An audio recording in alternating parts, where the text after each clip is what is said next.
आप देख रहे हैं कथा व्यथा यूट्यूब चैनल की स्पेशल प्रस्तुति, न जिसका आदि न अंत, वो है अनंत। धार्मिक चर्चाओं का अनोखा संगम। नमस्कार। जय श्री श्याम, जय श्री श्याम, जय श्री श्याम। आप सुन रहे हैं कथा व्यथा यूट्यूब चैनल की अद्भुत प्रस्तुति अनंत।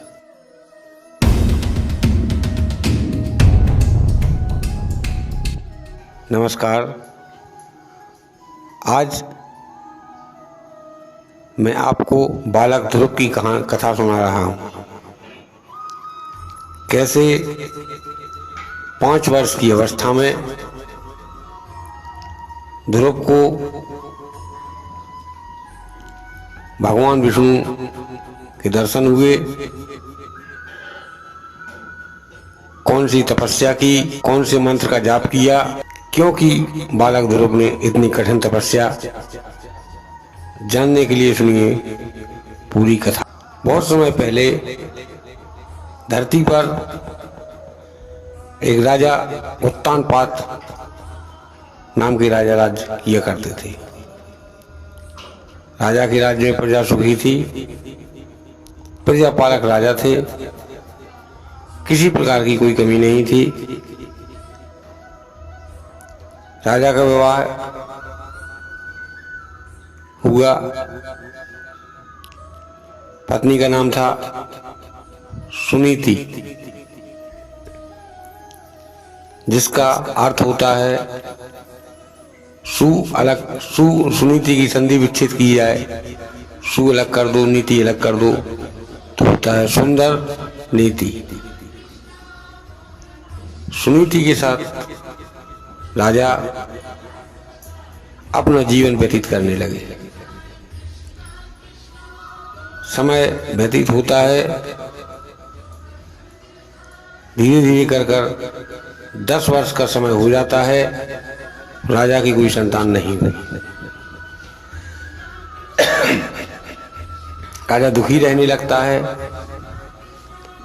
एक दिन महारानी सुनीति कहती हैं, हे महाराज, आप राजा हैं, साधारण मनुष्य नहीं। आपको राज्य चलाने के लिए वारिस चाहिए, वंश आगे बढ़ाने के लिए वारिस चाहिए। यदि मेरी संतान नहीं हो रही है, तब आप दूसरी शादी कर लीजिए। राजा इतनी बात सुनकर दुखी हो जाते हैं और कहते हैं, तुम्हारे होते ही मैं दूसरी शादी नहीं करूंगा।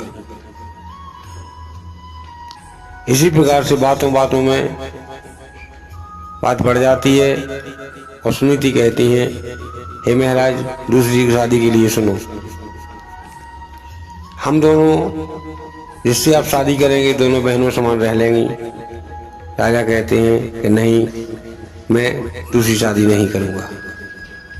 तब सुनीति प्रमाण देती हैं कि आप 2 शादियों की बात कर रहे हैं। महाराज दशरथ की तो 3-3 शादियां थी। और प्रमाण देती हैं कि भगवान कृष्ण की 16,108 रानियां थी। राजा को विवाह करने में कोई तर्क नहीं है। यदि मेरी संतान नहीं हो रही है, तो मेरे कहने से आप दूसरा विवाह कर सकते हैं। मुझे कोई परेशानी नहीं है। वह आएगी, मेरी छोटी बहन जैसी रहेगी, हम दोनों साथ में रह के जीवन व्यतीत कर लेंगे। सुनीति के बार बार आग्रह करने पर राजा नाई और ब्राह्मण को बुलाते हैं और दूसरे राज्य में भेजते हैं। नाई ब्राह्मण कई राज्यों में जाते हैं, मगर कोई राजा तैयार नहीं होता है।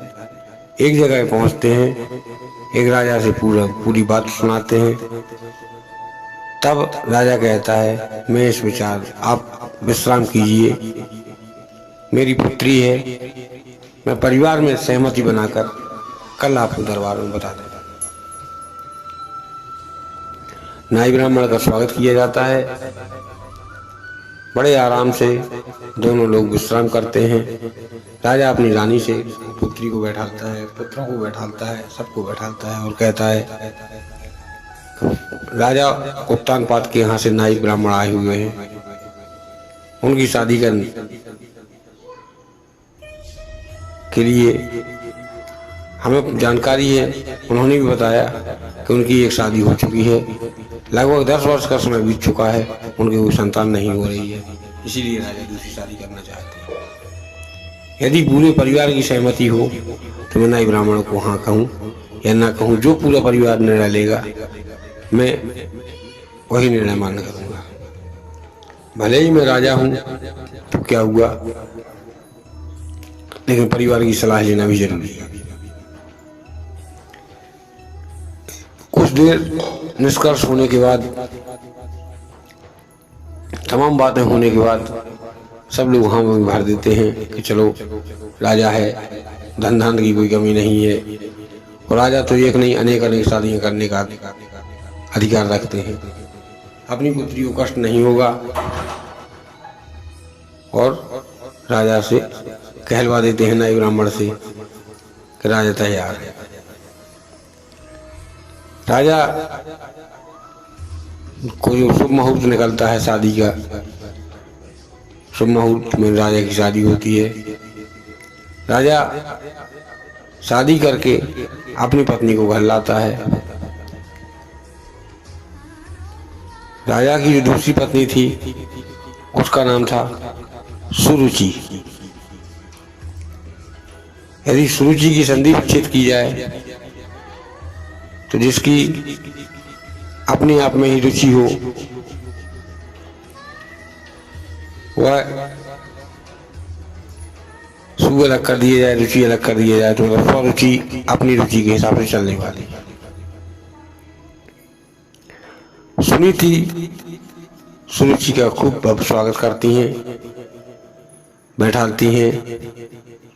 इसी प्रकार से दोनों बहनें समान रहती हैं। धीरे धीरे समय व्यतीत हो जाता है। एक दिन राजा सुनीति को नहीं भूल पाते हैं और सुनीति के कक्ष में चले जाते हैं। जब यह बात सुरुचि को पता चलती है तब वह दासी से बुलवाकर राजा को बुलवाती है। दासी जाती है, कहते महाराज रानी बुला रही हैं। राजा आते हैं, कहते हैं क्या बात है। तब वह कहती है कि हे राजा, आज निर्णय आपको करना है कि या तो महल में ये रहेंगी, बड़ी रानी रहेंगी, या मैं रहूंगी। अगर मुझे रखना चाहते हैं तो इन्हें इसी समय एक दासी देकर, कुछ अन्न देकर खाने योग्य, और बीच जंगल में छोड़ा दिया जाए, तब मैं रहूंगी, वरना मैं अपने मायके के लिए जा रही हूँ और मैं आपके पास कभी वापस नहीं आऊंगी। राजा और रानी की यह बातें बड़ी रानी सुन लेती हैं और वह राजा से कहती हैं, राजा आपको आपका सुंदर जीवन मुबारक हो, मैं जंगल में जाने के लिए तैयार हूँ। राजा उदास हो जाता है, आंखों से आंसू आ जाते हैं कि जिस पत्नी के कहने पर उसने दूसरा विवाह किया, आज वह जंगल में जा रही है। राजा करते भी क्या, कुछ कर भी नहीं सकते थे। रथ तैयार हुआ और वहां से लगभग 10 कोस दूर रानी को छुड़वा दिया गया बीच जंगल में। रानी के साथ एक दासी और कुछ भोजन सामग्री लेके वहां छुड़वा दिया गया। और बड़ी छोटी रानी ने कहा था, हे सारथी, तुझे मेरी सौगंध है, राजा को मत बताना कि तू उनको कहाँ छोड़ गया है। राजा भी कुछ नहीं कहते, ना ही सारथी से पूछते हैं। सारथी अपना कार्य करने लगता है। राजा रानी महल में रहकर राशि सुख भोगते हैं और वह जाके वहां जंगल में दासी की सहायता से एक कुटिया बनाती हैं। भोजन सामग्री तो राजा ने दे ही दी थी, उससे जंगल के फूल पत्ता आदि से अपना गुजारा करना शुरू कर देती हैं। समय कभी रुकता नहीं है। अच्छा समय हो तब भी रुके चलेगा, खराब समय हो तब भी निकलेगा। धीरे धीरे समय व्यतीत होता है और 5 साल का समय व्यतीत हो जाता है। इन 5 वर्षों में छोटी रानी की भी कोई संतान नहीं होती। अब राजा एक दिन कहते हैं रानी से कि हे रानी, मैंने तुम्हारे कहने पर अपनी बड़ी रानी को घर से बाहर निकाल दिया, अब तुम्हारी भी संतान नहीं हो रही है, अब बताओ मैं क्या करूं? यदि मैं तीसरा विवाह करता हूं और वह आएगी, वह तुम्हें बाहर निकाल देगी, फिर तुम क्या करोगे? रानी कुछ नहीं कहती और अपने कक्ष में चली जाती हैं। एक दिन की बात, 5 वर्ष के बाद राजा जंगल में शिकार खेलने के लिए जाता है। कुछ सैनिक होते हैं, राजा दिन भर शिकार खेलता है, उस राजा को शिकार नहीं मिलता है। एक हिरण का पीछा करते करते राजा काफी दूर निकल जाता है। रात्रि का समय हो जाता है। रात्रि के अंधकार में राजा रास्ता भूल जाता है। अब राजा जंगल में खड़ा हो जाता है और ईश्वर से प्रार्थना करता है कि हे भगवान, मैं कहाँ आ गया हूँ, अब तो मेरी कोई समझ में नहीं आ रहा है। इतने में कुछ दूरी पर एक कुटिया दिखाई देती है जिसके अंदर दीपक जल रहा होता है। राजा एक आस लिए हुए अपने मन में कि हो सकता है कोई ऋषि, कोई महात्मा की कुटी होगी या कोई आदिवासी होगा, मुझे रात रुकने का ठिकाना मिल जाएगा। इतनी बात मन में विचार करके राजा कुटिया की ओर आगे बढ़ते हैं। मध्यरात्रि का समय होने वाला था। कुटिया के बाहर राजा दस्तक देते हैं, तब वह दासी कपाट खोलती है, मतलब कुटिया का दरवाजा खोलती है। महाराज को बाहर देखकर वह रानी को जगाती है, कहती है हे रानी,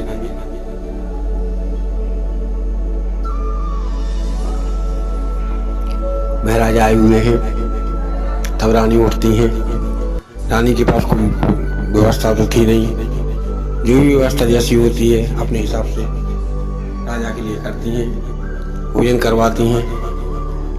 राजा रानी सोते हैं और सुबह उठकर राजा चल देते हैं।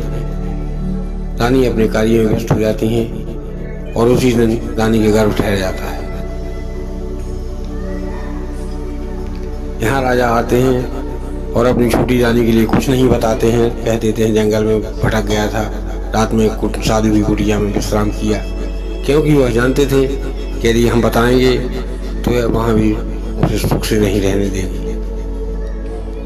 धीरे धीरे समय व्यतीत होता है। इसके भी, छोटी रानी के भी कुछ दिनों बाद पुत्र हो जाता है और बड़ी रानी के पहले पुत्र हो जाते हैं और कुछ समय बाद, लगभग 3 या 6 माह बाद छोटी रानी के पुत्र हो जाते हैं। यहाँ राजमहल में बड़ी खुशियाँ, बड़ी धूमधाम मनाई जाती है। वहाँ पर तो मनाने वाला कोई था ही नहीं, वह दासी थी या वह रानी थी।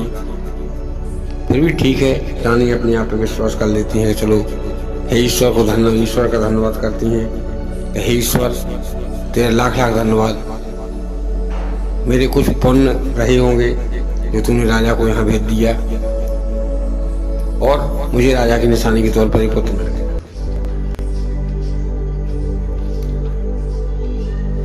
जब पुत्र लगभग 5 वर्ष का हो जाता है, थी जंगली मनुष्य जंगल में गुजारा करने वाले रहते हैं। उनमें से कुछ बच्चे होते हैं।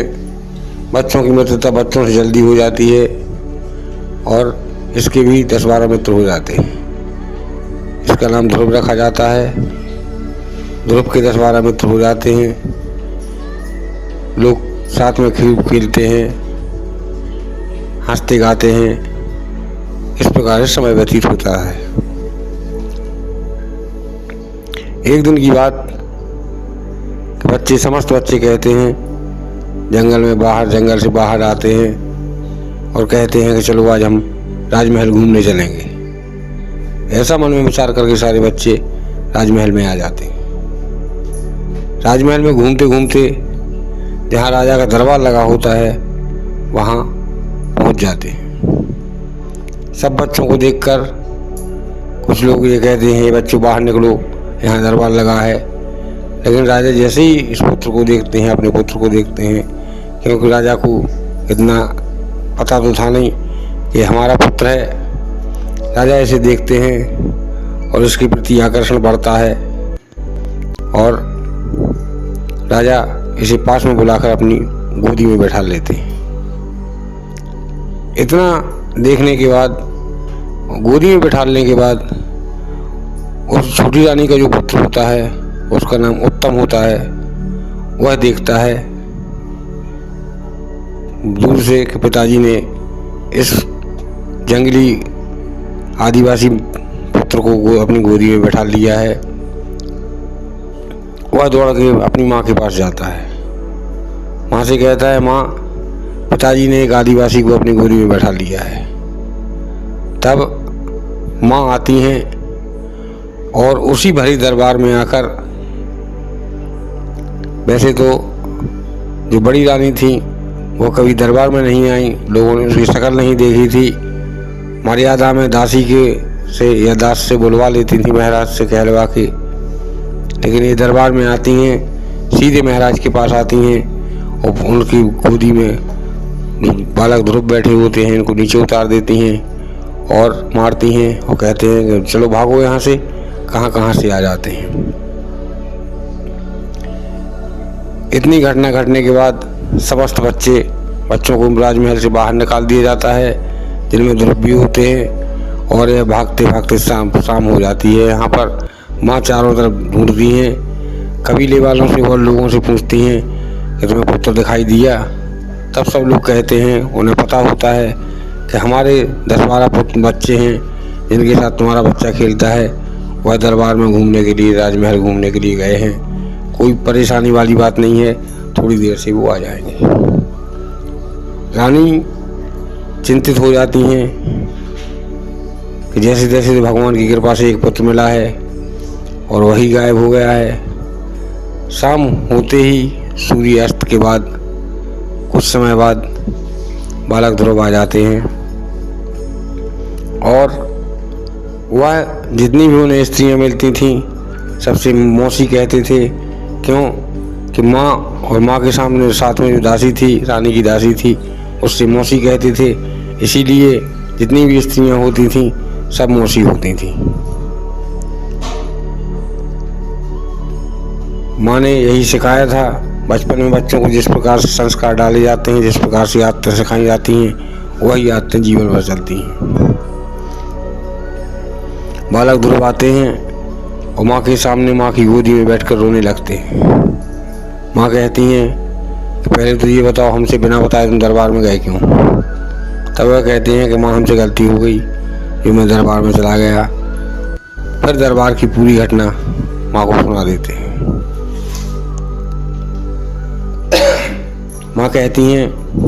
माँ से कहते हैं कि हमें मौसी ने राजा की गोद में से उतार दिया है। माँ, ऐसा कोई उपाय बताओ जिससे इस राजा से बड़ा सिंहासन मुझे मिल जाए।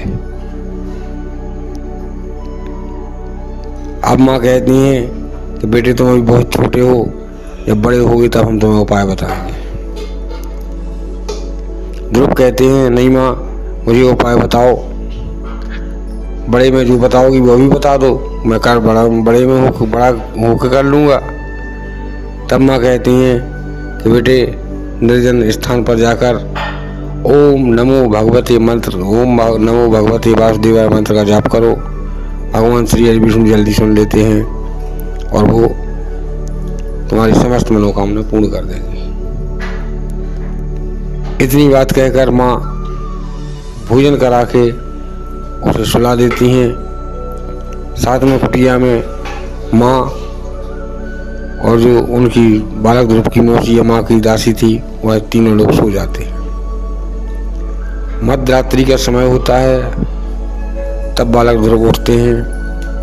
उठकर अपनी माँ और अपनी मौसी के चरण स्पर्श करते हैं, चरण वंदना करते हैं, बिना आहट किए हुए।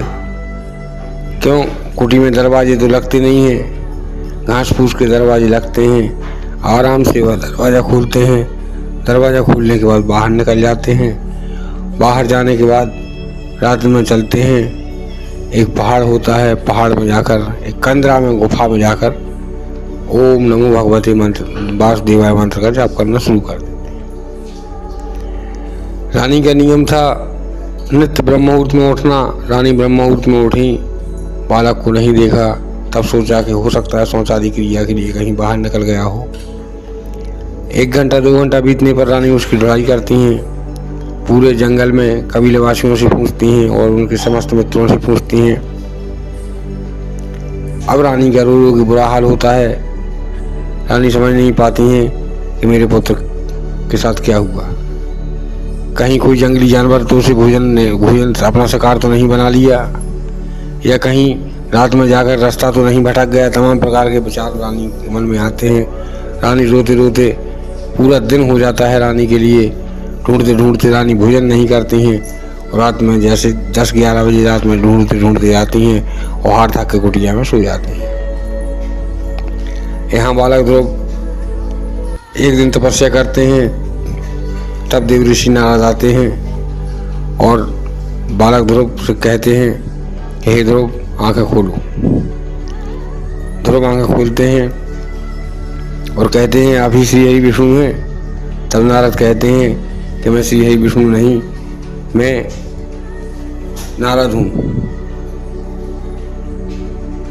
तब वह कहते हैं कि मुझे आपसे काम नहीं है, श्री हरि विष्णु से काम है, जब वो आएंगे तभी मैं आंखें खोलूँगा।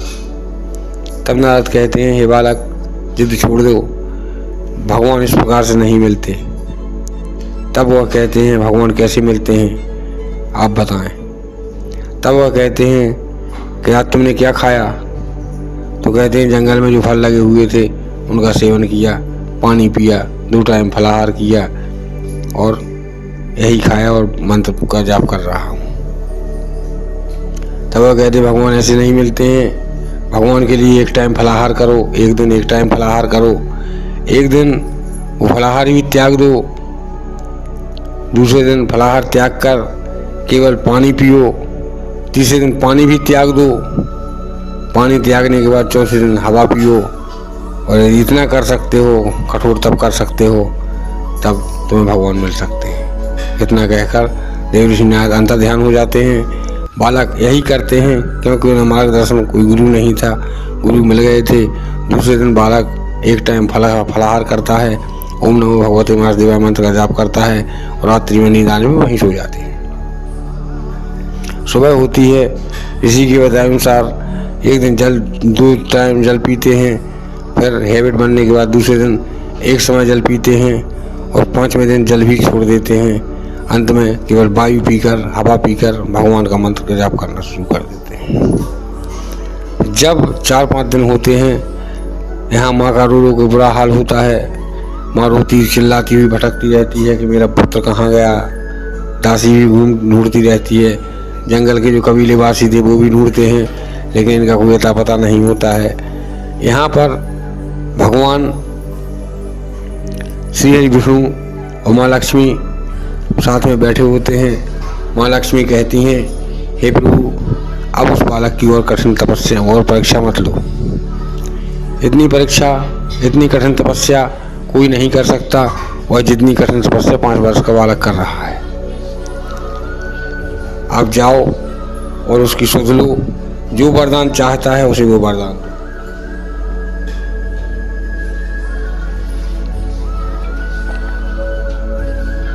इतना सुनने के बाद भगवान श्री हरि विष्णु आते हैं और ध्रुव से कहते हैं कि बालक ध्रुव आंखें खोलो। तब ध्रुव आंख बंद किए ही जवाब देते हैं कि क्या आप श्री हरि विष्णु हैं? यदि हैं तब ही मैं आंखें खोलूँगा, वरना मैं आंखें नहीं खोलूँगा। मेरा समय नष्ट मत कीजिए, जाइए, मुझे भगवान श्री हरि विष्णु से काम है।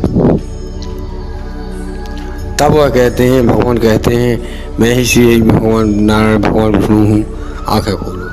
तब बालक ध्रुव आंखें खोलते हैं, भगवान के दर्शन करते हैं। माँ ने बताया था, माँ के बताए अनुसार भगवान की शरण वंदना करते हैं, साष्टांग प्रणाम करते हैं और भगवान कहते हैं कि हे बालक ध्रुव, तुमने कठिन तपस्या की है, आज तक ऐसी इतनी कठिन तपस्या किसी ने नहीं की है। तुम वरदान मांग लो।